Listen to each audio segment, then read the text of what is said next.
ರಸಗೊಬ್ಬರ ಖರೀದಿಗೆ ಎಫ್ಐಡಿ ಕಡ್ಡಾಯ ಘೋಷಣೆ ಹಿನ್ನೆಲೆ ರೈತ ಒಕ್ಕೂಟದಿಂದ ಸರ್ಕಾರದ ವಿರುದ್ಧ ಪ್ರತಿಭಟನೆ ಮಾಡಲಾಗ್ತಾ ಇದೆ. ಎಫ್ಐಡಿಯಿಂದ ರೈತರಿಗೆ ಗೊಬ್ಬರ ಖರೀದಿಸೋದಕ್ಕೆ ಸಂಕಷ್ಟ ಎದುರಾಗ್ತಾ ಇದೆ. ರಾಜ್ಯ ಸರ್ಕಾರದ ವಿರುದ್ಧ ಹಾವೇರಿ ರೈತರು ಆಕ್ರೋಶವನ್ನ ವ್ಯಕ್ತಪಡಿಸುತ್ತಿದ್ದಾರೆ. ಹಾವೇರಿಯ ಶಿಗ್ಗಾವಿ ಪಟ್ಟಣದಲ್ಲಿ ಭಾರಿ ಪ್ರತಿಭಟನೆ ನಡೀತಾ ಇದೆ. ತಕ್ಷಣವೇ ರಾಜ್ಯ ಸರ್ಕಾರ ಎಫ್ಐಡಿ ಕಡ್ಡಾಯವನ್ನ ಹಿಂಪಡಿಬೇಕು ಅಂತ ಹೇಳಿ ಅವರು ಮನವಿಯನ್ನ ಮಾಡ್ತಿದ್ದಾರೆ. ಎಫ್ಐಡಿ ಲಿಂಕ್ ಮೂಲಕ ರೈತರು ಬೆಳೆಗಳಿಗೆ ಗೊಬ್ಬರವನ್ನ ಖರೀದಿ ಮಾಡೋದಕ್ಕೆ ಅನಾನುಕೂಲಗಳಾಗ್ತಾ ಇವೆ. ದಿನವಿಡೀ ನಿಂತರೂ ಕೂಡ 10 ರೈತರಿಗೆ ಮಾತ್ರ ಎಫ್ಐಡಿಯ ಮೂಲಕ ರಸಗೊಬ್ಬರ ಸಿಗುವ ಸಾಧ್ಯತೆ ಇರುವಂತಹ ಕಾರಣ ಇದು ರೈತರಿಗೆ ಅನುಕೂಲವಾಗುವ ಬದಲು ಅನಾನುಕೂಲ ಆಗ್ತಾ ಇದೆ ಅಂತ ಹೇಳಿ ರೈತರು ಆಕ್ರೋಶವನ್ನ ವ್ಯಕ್ತಪಡಿಸುತ್ತಿದ್ದಾರೆ. ಮೊದಲಿನ ಹಾಗೆ ಗೊಬ್ಬರ ಖರೀದಿಸೋದಕ್ಕೆ ನಮಗೆ ಅನುವು ಮಾಡಿಕೊಡಿ ಅಂತ ಹೇಳಿ ರೈತರು ಒತ್ತಾಯವನ್ನ ಮಾಡ್ತಿದ್ದಾರೆ. ಎಫ್ಐಡಿಯನ್ನ ಬಿಡದೆ ಹೋದಲ್ಲಿ ಮುಂದಿನ ದಿನಗಳಲ್ಲಿ ರೈತರು ತೀವ್ರ ಹೋರಾಟವನ್ನ ಮಾಡ್ತೀವಿ ಅಂತ ಎಚ್ಚರಿಕೆಯನ್ನ ಕೂಡ ನೀಡಿದ್ದಾರೆ. ಇಲ್ಲಿ ಎಫ್ಐಡಿ ಸಂಖ್ಯೆಯ ಮೂಲಕ ಗೊಬ್ಬರವನ್ನ ತೆಗೆದುಕೊಳ್ಳಬೇಕು ಅನ್ನುವಂತ ಕಡ್ಡಾಯದ ನಿಯಮ ಏನು ಸರ್ಕಾರದಿಂದ ಮಾಡಲಾಗಿತ್ತು. ಇದರ ವಿರುದ್ಧ ಈಗ ರೈತ ಒಕ್ಕೂಟದಿಂದ ಪ್ರತಿಭಟನೆಯನ್ನ ಮಾಡಲಾಗ್ತಾ ಇದೆ.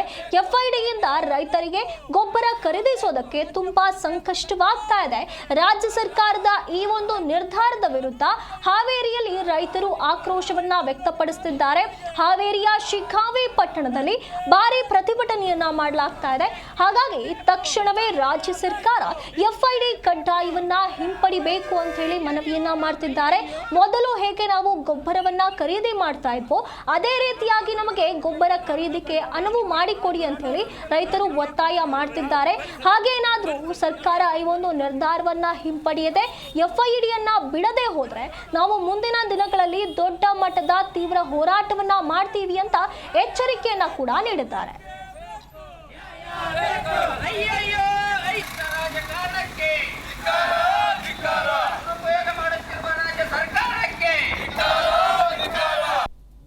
ರಾಜ್ಯ ಮತ್ತು ಕೇಂದ್ರ ಸರ್ಕಾರಗಳು ಎಫ್ಐಡಿ ಮೂಲಕ ಏನು ರೈತರಿಗೆ ಗೊಬ್ಬರವನ್ನ ರಸಗೊಬ್ಬರವನ್ನ ಕೊಡೋದನ್ನ ಏನು ಮಾಡಿದರೆ ಅದನ್ನ ರಾಜ್ಯ ಸರ್ಕಾರ ಮತ್ತು ಕೇಂದ್ರ ಸರ್ಕಾರ ಕೂಡಲೇ ಹಿಂಪಡಿಬೇಕು. ಯಾಕಂದ್ರೆ ಅದು ಅವೈಜ್ಞಾನಿಕವಾಗಿ ಹೇರಿಕೆಯನ್ನ ಮಾಡಿದ್ದಾರೆ. ಯಾವುದೇ ಏನು ಮುಂದಾಲೋಚನೆ ಇಲ್ಲದೇ ಸರ್ಕಾರಗಳು ಏನು ಎಫ್ಐಡಿ ಮೂಲಕ ರೈತರಿಗೆ ಗೊಬ್ಬರಗಳನ್ನು ಕೊಡಬೇಕು ಅಂತಕ್ಕಂಥದ್ದನ್ನ ಹೇಳ್ತಾ ಇದ್ದಾರೆ. ಆ ವಿಷಯನ ಗೊಬ್ಬರ ಅಂಗಡಿಗಳು ಕೂಡ ಮೊನ್ನೆ ಅವರು ಕೂಡ ರಾಜ್ಯಾದ್ಯಂತ ದೇಶಾದ್ಯಂತ ಬಂದ್ ಮಾಡಿ ಅವರು ಕೂಡ ವಿರೋಧವನ್ನ ಮಾಡಿದ್ದಾರೆ. ಇವತ್ತು ಕೂಡ ಶಿಗ್ಗಾವಿ ತಾಲೂಕಿನಲ್ಲಿ ಕೂಡ ಅದಕ್ಕೆ ಎಲ್ಲ ಗೊಬ್ಬರ ಅಂಗಡಿಗಳು ಕೂಡ ಬಂದ್ ಮಾಡಿ ವಿರೋಧವನ್ನ ವ್ಯಕ್ತಪಡಿಸ್ತಾ ಇದ್ದಾರೆ. ಯಾಕೆಂತಂದ್ರೆ ಒಂದು ಎಫ್ಐಡಿಯನ್ನ ಹಾಕಿ ಏನು ಸುಮಾರು ಅರ್ಧ ತಾಸನ್ನ ಕಂಪ್ಯೂಟರ್ ಏನು ಸರ್ವರ್ ಇರ್ತೈತಿಲ್ಲ ಆ ಸರ್ವರ್ನಾಗ ಇನ್ನೂ ಗೊಬ್ಬರ ವಿತರಣೆ ಆಗ್ತಾ ಇಲ್ಲ. ಈಗ ಅರ್ಧ ತಾಸು ತೊಗೊಂತೈತಿ. ಅವಾಗೇನಾರ ಗೊಬ್ಬರ ಜಾಸ್ತಿ ಹೊಂಟಾಗ ಅದಕ್ಕೇನು ಹಾಕಕ್ ಹೋದ್ರ ಅದು ತಾಂತ್ರಿಕ ದೋಷವಿದೆ.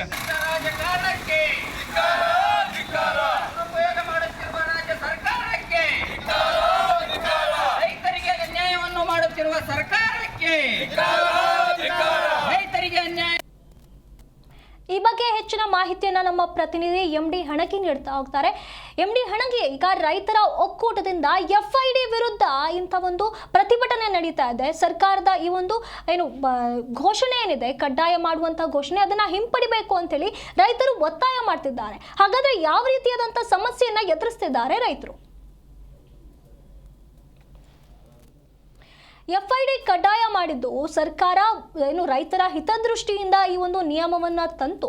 ಆದರೆ ಇದೇ ಈಗ ರೈತರಿಗೆ ಈ ರೀತಿಯಾಗಿ ಸಮಸ್ಯೆಯನ್ನ ತರ್ತಾ ಇದೆ ಅನ್ನುವಂಥದ್ದು ಈಗ ರೈತರು ತಮ್ಮ ಅಳಲನ್ನ ತೋಡಿಕೊಳ್ತಾ ಇರುವಂಥದ್ದು. ದಿನವಿಡೀ ನಿಂತರೂ ಕೂಡ ಕೇವಲ 10 ರೈತರಿಗೆ ಮಾತ್ರ ಎಫ್ಐಡಿಯ ಮೂಲಕ ರಸಗೊಬ್ಬರ ಸಿಗ್ತಾ ಇದೆ. ಹಾಗಾಗಿ ದಿನನಿತ್ಯ ಅವರಿಗೆ ಸಮಸ್ಯೆ ಆಗ್ತಾ ಇದೆ ಅಂತ ತಮ್ಮ ಅಳಲನ್ನ ತೋಡಿಕೊಂಡಿದ್ದಾರೆ.